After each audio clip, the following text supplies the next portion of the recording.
For pole position, up to the line he goes, and over it, and he's done it! Michael Schumacher, pole position, great for Ferrari, and great for Italy.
Monza on Italian Grand Prix Sunday, both Ferraris on the front row. Those passionate fans, the Tifosi, are primed to paint the town red. Hello there, welcome to Monza. We've got another beautiful late summer's day here. Michael Schumacher and Rubens Barrichello leading the charge to a very tricky, revamped first chicane. 125,000 people effectively blowing them on, 100,000 through the gate, 25,000 over the wall. That's about the norm for Monza. We have a special guest joining us in the Royal Monza Forest, equivalent of F1 royalty, I suppose, Mr. Bernard Eccleston. Thank you. Now, you've employed a few people in your time, haven't you? You gave Tony Jardine a job once, didn't you? What was all that about? I was drunk, to be honest with you. You know what I'm upset about? You dragged me here at the last minute. You arrived at the last minute, by the way. You've been here for 2 hours with your makeup artist. You just sit me in here like this, you know? Well, if you'd have given us another minute and a half, tell you. but you're looking fine anyway. I don't know, I think if we look back a little bit at the world of Formula One and really some of the changes that you've overseen that have taken place since that sort of thing, Yeah. I mean, it's absolutely remarkable transformation. You must be very proud of what you've done with this sport. Well, I think it's what the sport's done for... I mean, all sports have progressed so much in the last years. Us in particular, I suppose. Any chance of refueling like this again, by the way? Probably wouldn't be acceptable. They're spilling it as it is. It's all different now, huh? Not better, not worse, different. Do you still actively enjoy coming to Grand Prix? Do you actively enjoy watching the racing? Absolutely. That's why I'm here. What's your role on a day like today, then, during the race? Firefighting and trying to be nice to people. General, we've been talking to the Minister of Interior today about things we want to do here for the future and trying to get the government support to allow us to chop a few trees down and things like that. And in terms of the season that we have had, Bernie, what sort of championship season do you think it has been for Formula One? Super. Really? Really super. I mean, it's good that Michael didn't succeed in a couple of races that he probably could have won quite easy. And we'd have been here now with him with maybe 30 points in the lead, which would have not been very good.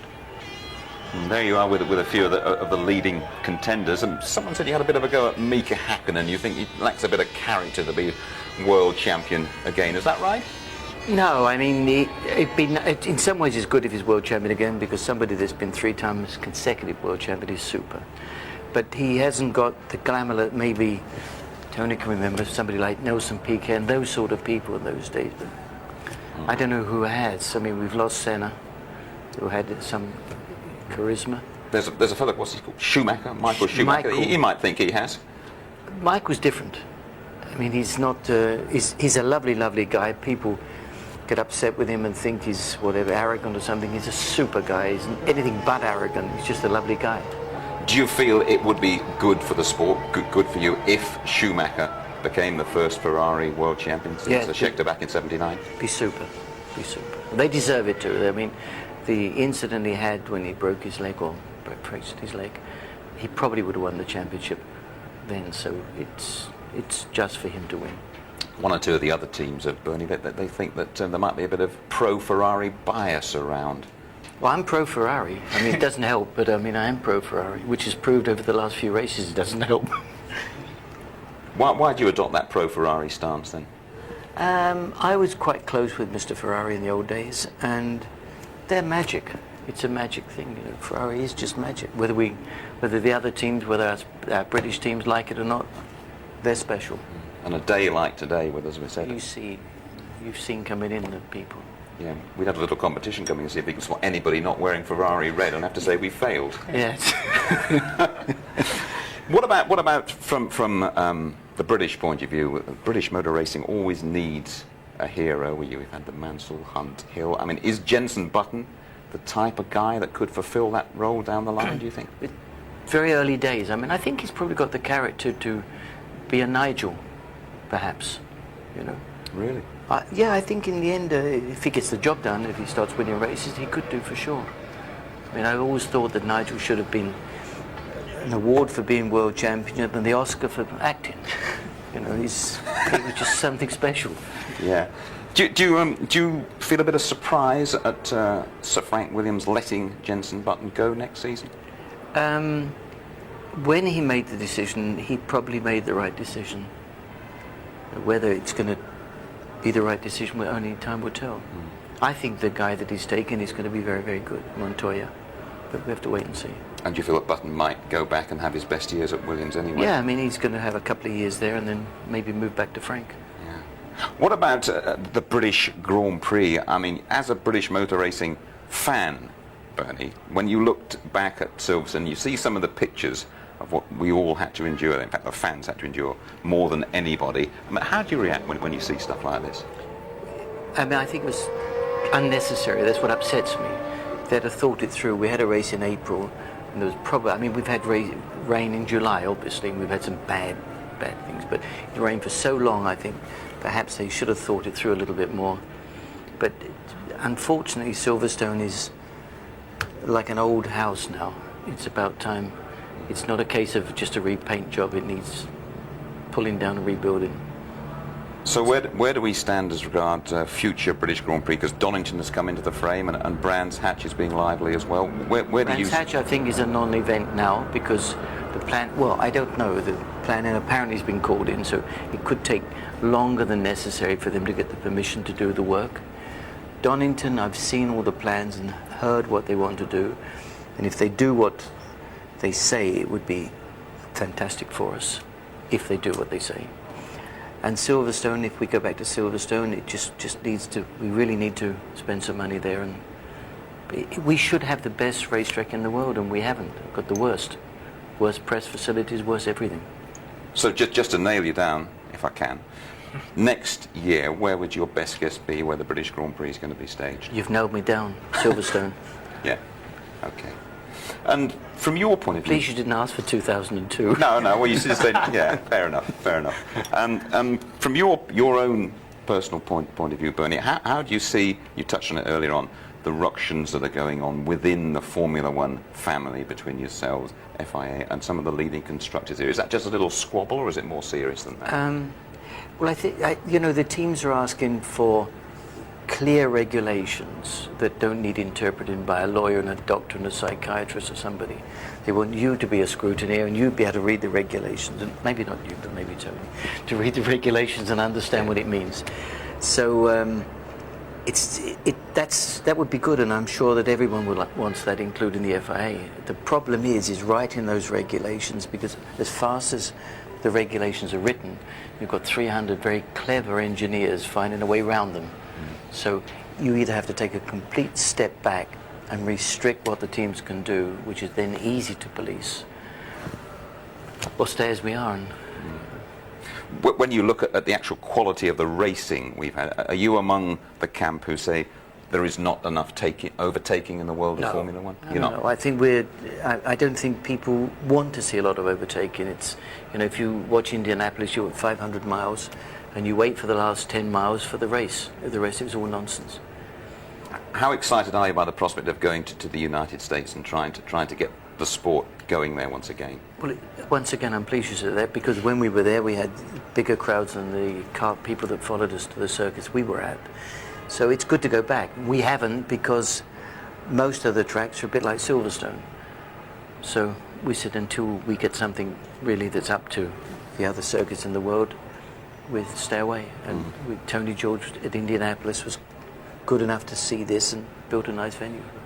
You're always a fellow who's ahead of the game, Bernie. Are there any improvements that you look at this sport and you think we could do that to sort something out? I mean, I'm thinking a little bit about qualifying, perhaps, where we sit here on live television, nothing happens for 20 minutes. I would like to see the Friday and the Saturday times aggregate. And I agree. but the teams don't agree because they say it means we have to have a qualifying car on Friday and Saturday, so the price costs Because double. none of us can really understand what a restricted amount of tyres and only it's all 12 laps nonsense. per car, you know, as if we couldn't afford it. I'm sure we could run to 3 Precisely. extra sets of tyres. Well, we're going to next year have sort another that 2 or out 3 from sets. Well, we're going to have 3 sets of tyres more next year. But Right. it is mad. When you read and see the amount of money that's spent in Formula One and you're worried about the fact you can only use so many tyres, it's completely crazy. You're By the way, echoing by the what way, I we was just said going to here. say, Go don't on. forget, Bernie, we run the same 2-1 in Bradmere 78 with Nicky Lauda. That was a great character of the sport. Absolutely. We celebrated it together. That's right. Yeah. That's right. Bernie, I know you've got to go work your way over to the other side very shortly. I just want to pop you on a couple of little personal questions before you do go. Someone whispered to me you've got a big birthday next month. Is that right, with a 7 in the front of it? Or is that... Not big. I'm going to be 70, hopefully. It's pretty big, that one. And I haven't used the bus pass for the last 5 years. I've just found out about that recently. And life for Formula One after Bernie Ecclestone? I mean, is there a single character who can follow what you have done, or have you got someone in mind? I'm sure there will be. I mean, Formula One won't stop because I'm not here. I mean, we all thought that Formula One was in trouble when Ayrton, when Senna died. But it's growing. Formula One is bigger than any single person. I think your old lady says you're going to die in your motorhome, doesn't she? That's what she believes, yes. Do you believe it? And worse than that, she wants to bury it in the back garden. Listen, there's only one rule that we have up in this studio. Everybody that comes in here has to do the sweep. Yep. Yeah, all right, and it'll cost you 10,000, by the way, which is 10,000 what? 3.5. Oh no, only lira. Only lira.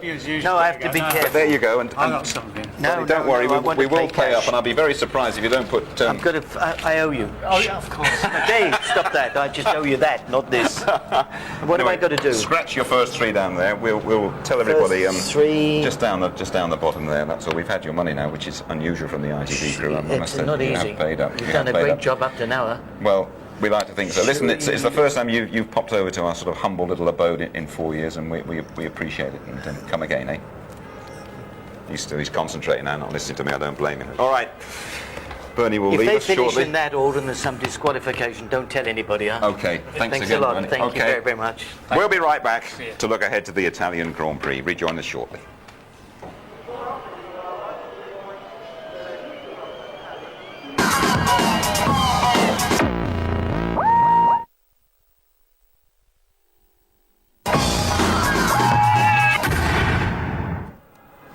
Back with us at Monza, Schumacher, M, Hakkinen and Barrichello. Bernie Ecclestone's 1, 2, 3 for the Italian Grand Prix. Tony, let's take a check back on what happened in qualifying, and Bernie's choice of Michael Schumacher joined a long list of drivers who had a problem with that first chicane we've been talking about. There's a new surface here. They've lowered the curbs, as you can see, and he ran wide in his very first qualifying run. That meant he had to go round again and reduce his runs to 3 instead of 4, but he was happy to do that. He said, my car was so good, but he said, we're all going to have to be disciplined to go through there during the race. It's going to be interesting to see how the disciplined 22 of them trying to get through there with the red mist on. Rubens Barrichello has been absolutely inspired by driving a Ferrari around Monza for the first time. Yeah, I mean, he got within, I think it was 0.003 of a second or something of just ahead of Michael Schumacher to capture pole. But the thing that happened was this massive roar from the crowd. They love Rubens Barrichello here. When he won in Germany and he cried on the podium, it really tugged at the Italian heartstrings. He's a big, big favourite here, and Schumacher admits he said, I'm a bit too German for them. But it's nice to have this all Ferrari front row, and they say it shows we're competitive. In every session up to qualifying, Ferrari had gone quickest. Where has Schumacher and Ferrari found that speed from? Well, I think it's a logical progression of how they've looked at things. They've got a special qualifying engine here. They've got this new rear diffuser, unlike before Spa, where they threw lots of things at the car and confused themselves. Of course, qualifying is one thing on a light fuel load, and the race is totally another thing. But Schumacher was very, very pleased with this. However, I have to say that Häkkinen was only 0.2 of a second behind that. I am sure that he could have captured pole position had he not had a misfire in the McLaren Mercedes. And Villeneuve, best qualifying for the BAR, is up there as well. But David Coulthard having to start from 5th, same as Spa, and a bit of aggravation with Heinz-Harald Frentzen. And these two, they've got a bit of previous, haven't they? Yeah, I'm afraid they have a previous record. They had a spat at Spa, as you know, where they ruined each other's qualifying session by blocking each other in turn. Now, David was having problems here. His suspension had broken on Friday. He'd lost track time, and he was getting the balance here. This was his final qualifying run, only to find a near stationary Heinz-Harald Frentzen, said Ron Dennis. And afterwards, David Coulthard went down, and you just see Trevor Foster there on the left of the picture, managing director of Jordan and Eddie Jordan. David went in to see Heinz-Harald Frentzen and said, "What is this all about? We've got to quit this." He said it's silly. And he said he's not on the same wavelength as me, and he can't understand, David can't understand where his aggravation is coming from, which is directed towards Coulthard. So let's hope they can put that behind them. OK, Tony, thank you very much indeed. So there we have it, the first all-Ferrari front row of the season. Michael Schumacher, 29th career pole for him. That means he's overtaken the great Fangio. David Coulthard, a winner here in 97. He starts 5th. I know that in time-wise I shouldn't be behind Villeneuve, and certainly would have been close between myself and Mika, but it's one thing saying it, you actually have to do it on the day. We have been strong all weekend. We have been strong during the test, even though it didn't appear so much to the outside. So we basically have found a good way to deal with the circuit with our car and use really maximum potential. Unlikely I'm just going to race past the cars in front. It's going to take different strategy or some sort of incident for me to get to the front in a normal circumstance. So a lot of prayers tonight. Matt was talking yesterday, Tony, a couple of interesting incidents for both of them in morning warm-up today. Yeah, David Coulthard, he wants to score more points than Mika Häkkinen. You trim the car right down with minimum amount of downforce, very small wings lowered right down. Look at how he's getting all over the place on those lowered curbs, and fishtailing and snaking finally gets him into a spin, and that's because he's coming from behind, trying to make up ground and get the car really as he wants it in race trim. Schumacher struggling there through this first corner, which is going to cause so many problems, I believe, with that 90-degree right there. And Schumacher, not the tidiest of drivers at all times, and especially when he's trying hard in warm-up on a big fuel load, you can see the sort of results. OK, he's the only Ferrari winner here in the last 10 years, is Michael Schumacher. Tony, take us through the grid. Well, it's this all-red front row. What are their tactics going to be? How have they discussed they can keep that red wall all the way through the first turn? Because right behind them on the second row, the two best starters in the business, Mika Häkkinen, who did it in Hungary, did it in Germany. Villeneuve, as you said, best ever grid position for BAR and a great present on their 200th anniversary. Coulthard alongside Trulli in the top 6 again, despite having hydraulic pump failure. Schumacher didn't know where Villeneuve had got the time from. Frentzen made up a lot of track time after his crash yesterday. Fisichella, test of his nerve after 2 big crashes in the last 2 weeks. Verstappen there, high speed from the arrows on a very low speed setup. Button had lots of troubles, overheating tyres, not enough wing on, Wirtz problems, Irvine not enough problems with straight line speed. And then Salo, he said, absolutely at the limit of the car, as was Deniz. And you got Zontewell back, Herbert, his last European Grand Prix in the Jaguar, and he'll be going off to the States looking to secure his ride. Lazy and Heidfeld, those Prosts not suited to the Monza track at all. And then Genet and Mazzacane at the back in the Minardis. Thanks, Tony. There we are then, 4 races to go. This is the last day of F1 racing in Europe of the year. Häkkinen odds on for the title. Schumacher, he hasn't won since Canada back in mid-June. Coulthard, a 14-1 outsider for the title. Barrichello has been absolutely excellent so far. Ralf Schumacher, second last year. And Fisichella, the Roman, he is having a torrid spell. In the constructors, McLaren lead Ferrari by 8 points. Williams set to take that third away from Jordan, and Benetton haven't scored for 6 races since Montreal. That is in stark contrast to Mika Häkkinen, who has stormed to the top of the standings, 36 points from a possible 40, but he doesn't like this place at all. He hasn't won here, Mika Häkkinen, and last year suffered a memorable breakdown in the woods. Louise Goodman reporting. The overtaking manoeuvre which secured victory for Hakkinen at the last race in Belgium was the culmination of a series of strong race performances, which have seen the Finn turn an 18-point deficit into a 6-point championship lead in just 4 events. But qualifying hasn't always gone so well, and it didn't here in Monza either. I had problems, yeah. I had some kind of technical problem with the car. You know, it was misfiring big way in out lap for my last 2 runs. So I think if those runs would have been fine, I think I could have maybe get a better time.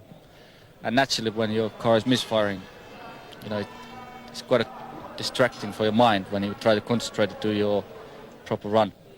But nevertheless, I mean, again, you know, it was a good qualifying session. It was we made it. Let's say this way. The car didn't stop, so I'm glad to be in 3rd position at the moment. After all, 3rd wasn't such a bad place to start from in Hungary. Mika won that race thanks to this fantastic getaway.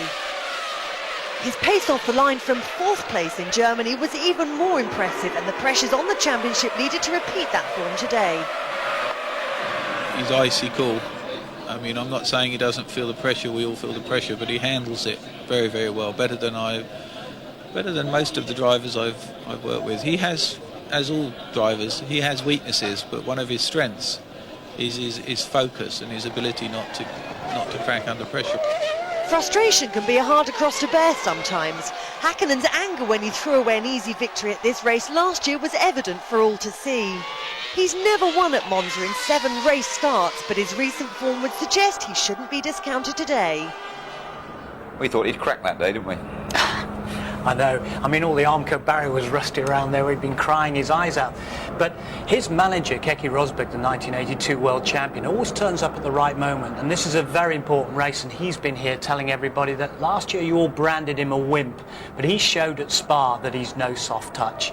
And he said, you've got to remember that Mika has incredible mental powers. And that was part of the reason here last year that made the Finn so much tougher than he was.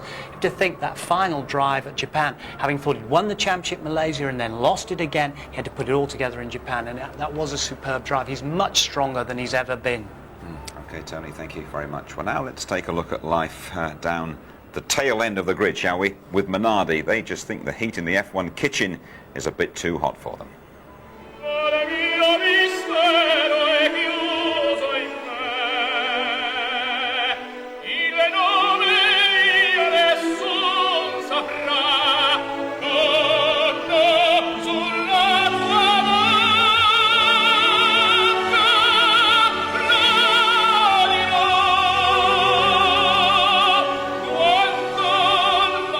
For us to score a point is paradise, is a dream.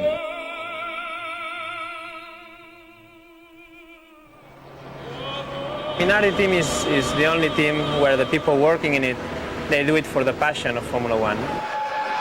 Some people go racing to win, others seem permanently locked in midfield. The Minardi team arrive at every race knowing they will be at the back of the grid, 2.5 seconds off the pole, but carrying a dream that despite their tiny budget and underpowered engine, their enthusiasm and passion will bring them a good result. Many teams have come and gone in Formula One, but Giancarlo Minardi's team have survived to celebrate 250 Grand Prix. I think we are the most efficient team in Formula One, because with the budget we have and the results we got, I think it's not bad. I think with the testing we do and with the budget we have, 2.5 seconds is very good. And who knows, you know, some people here say that any other team in Formula One with our budget would not be capable of qualifying where we are. Saturday afternoons present the greatest challenge for Minardi. They're always more competitive in the race than in qualifying because they have no special qualifying engine or performance parts. Yesterday the target was to get a lap in the low 1:26 range, about 2.5 seconds off McLaren and Ferrari and 1 second faster than they went last year. Marc Genet is a very underrated driver. It's a supermotor car, but it just hasn't got enough power. Genet achieved the target, but Gaston Mazzacani's car broke down, leaving him stranded out on the track. He had to run back and take the spare. After all their hard work, they again ended up 21st and 22nd on the grid. Our expectation is to be in front of a couple of guys and be closer to the pole as possible. Anything can happen. It's a very tough race. Only 11 cars, I think, finished last year, so we must be at the end of the race. Every race is an adventure, and so far their best results have been 3 8th places, but they've managed to finish ahead of Benettons, Jaguars, Prosts and Saubers. Does that give them much satisfaction? Yeah, it does. For example, last year when I scored that point ahead of Eddie Irvine and fighting with Mika at the end of the race, I know that many people in Formula One, even English teams, were very pleased, you know, because, as you said, it's the weak guy and the weak team beating the very strong one. And who can forget the desolation of Luca Badoer last year when he retired from 4th place at the Nürburgring just a few laps before the finish.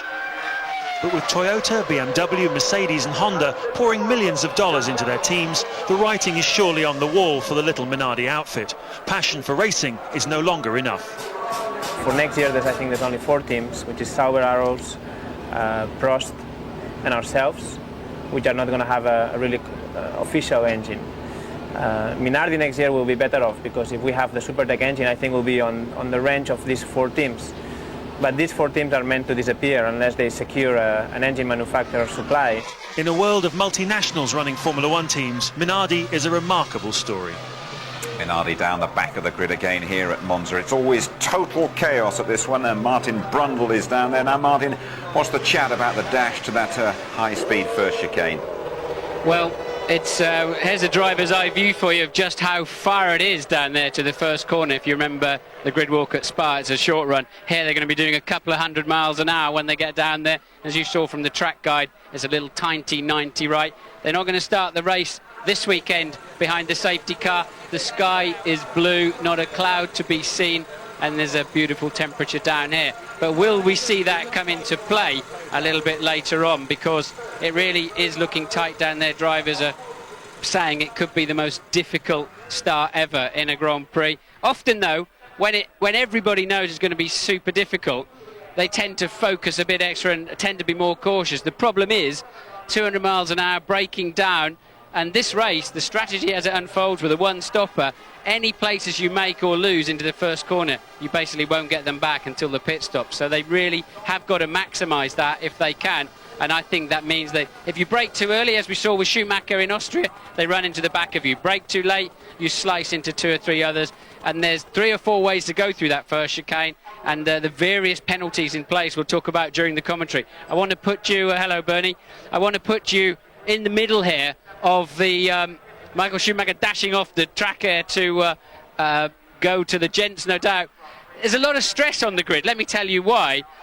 Michael, I said, are you going to talk to me on the grid today? No, not today. I'm really focused. I went to Mika Häkkinen. Will you talk to me on the grid today? As he got out of his car? No, I want to stay focused. Villeneuve, stuck in the car, said, well, talk through your helmet then. No, I don't want to do that. I want to stay focused. There's a lot of tension. Of course, every point you score in the World Championship counts. It's not just these last few races, but as it starts to focus in, then they become more and more critical with your strategies. So here you are, down on the grid, with the activity going on.